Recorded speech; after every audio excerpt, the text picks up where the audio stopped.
È solo una Panda, ma mi dovete credere che realizzare un prototipo spiaggetta su una Panda fu un lavoro molto difficile, perché la Panda di per sé non è una macchina molto robusta e strutturata, per cui nel momento che tu tagli il padiglione e togli le porte, la situazione diventa veramente difficile da risolvere.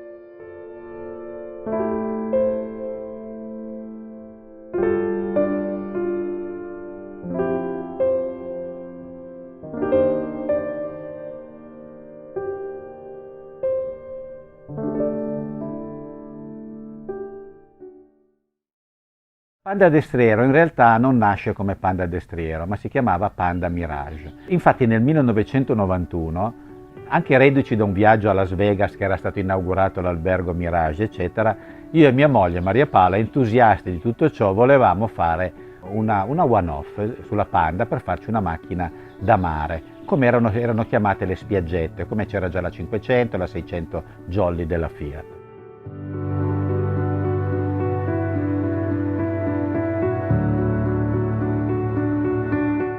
Noi in quell'epoca naturalmente eravamo proprietari della Stola SPA e noi lavoravamo sempre per le case automobilistiche, i centri stile in particolare, e quindi noi non potevamo fare stile.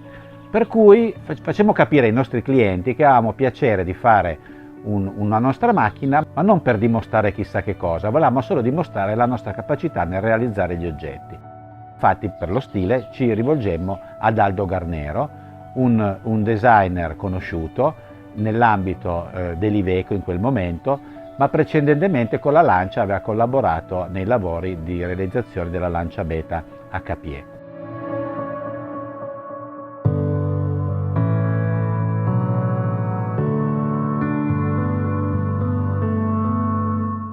Insieme a mia moglie facemmo costruire questa Panda destriero, anzi no scusate, Panda Mirage. E la Panda Mirage la presentiamo intorno ad agosto-settembre del 1991 a Portofino. Nella piazzetta chiedemmo un permesso, ci fecero andare e facemmo le fotografie.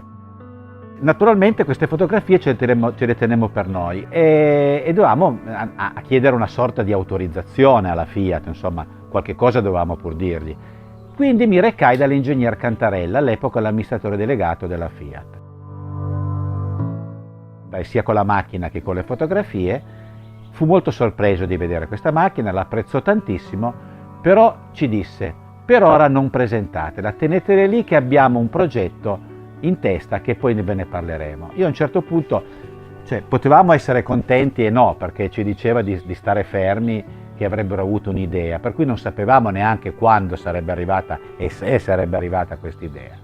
Qualche settimana dopo ci richiamano e ci dicono: non fate nulla, facciamo qualche modifica a questa macchina e l'abbineremo ad un progetto che famiglia Agnelli sta facendo adesso insieme al Yachting Club Costa Smeralda per il famoso nastro azzurro, che è il record di velocità fra l'Inghilterra e New York via nave. C'era questo progetto, io l'avevo sentito di questa motonave destriero, il cui capo di questo progetto tra l'altro era Cesare Fiorio, all'epoca o prima o dopo era stato anche direttore sportivo della Ferrari.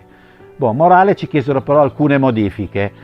Come vedete il paraurti non vollero più questa banda bianca, togliere naturalmente le cose della Mirage fu anche un bene, perché chissà che magari la Mirage avrebbe fatto anche causa.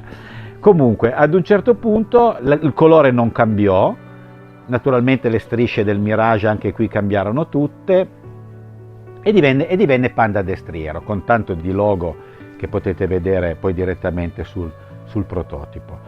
La macchina fu anche presentata nello stesso anno, nel 92, nello stand Fiat del Salone dell'Automobile. Fecero addirittura uno stand apposito proprio solo per questa destriero, con dietro le foto della motonave.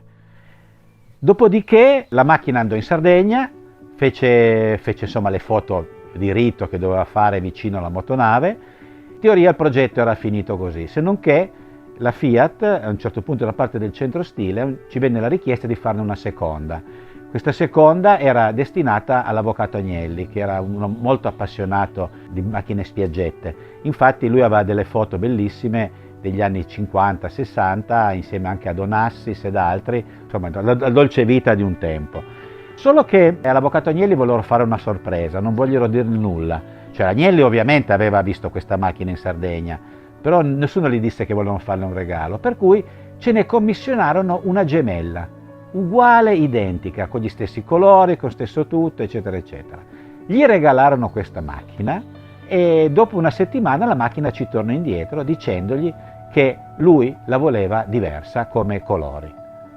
Infatti la macchina non fu sverniciata e fu colorata, verniciata nel loro tipico blu chiamato Agnelli, che è una specie di blu presidenziale, e gli interni anziché bianchi le volle grigi, le spondine, quelle imbottite sull'entrata delle porte, che non ci sono più, ma l'entrata insomma della balaustra dove si entra dentro, non le volle imbottite, le volle normali. Poi questa macchina si dice che è rimasta in una specie di loro maniero che avevano a Calvi in Corsica e forse è ancora lì adesso, di proprietà della famiglia.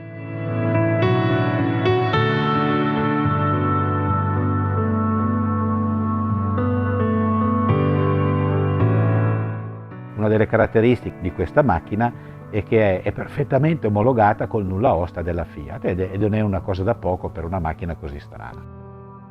In Sole SPA venne fatta una grande progettazione per rinforzare i due montanti B dove sono attaccate le cinture di sicurezza e poi tutti i longheroni fra una ruota e l'altra. Infatti questa macchina, se uno la prova, è molto più robusta che una Panda normale. Poi naturalmente si è dovuto fare un baule non come portellone, per cui un baule semplice. Questa macchina, per quelle cose che si sono potute fare, si è voluta fare molto lussuosa. Infatti i dettagli sono molto ricercati e anche l'handling di quando si va non sembra una macchina piccola, per via di questi rinforzi di cui abbiamo parlato prima, cioè di tutti i longheroni, quando per esempio si dovesse attraversare un passaggio a livello o prendere una buca o le rotaie del tram, c'è un effetto quasi di 2 segmenti superiori come comfort. Poi anche per quanto riguarda gli interni, parlando di tecnica, si è voluto proprio utilizzare i materiali nautici per la questione del sole, che non bruciassero quando tu andavi col costume da bagno e poi che non ci fosse nessun problema al limite che la macchina dovesse finire sotto la pioggia o comunque sempre col costume bagnato non dovesse dare nessuna problematica. Per quanto riguarda invece le scritte destriero e le varie strisce, furono fatte da un'azienda molto specializzata qui a Torino, che si chiama, tra l'altro è un'azienda storica, piccolissima, Publimais, dove era famosa per fare tutte le livree delle Lancia Stratos e delle Martini. Per cui queste piccole cose che sono dei dettagli furono fatti da veri e propri specialisti.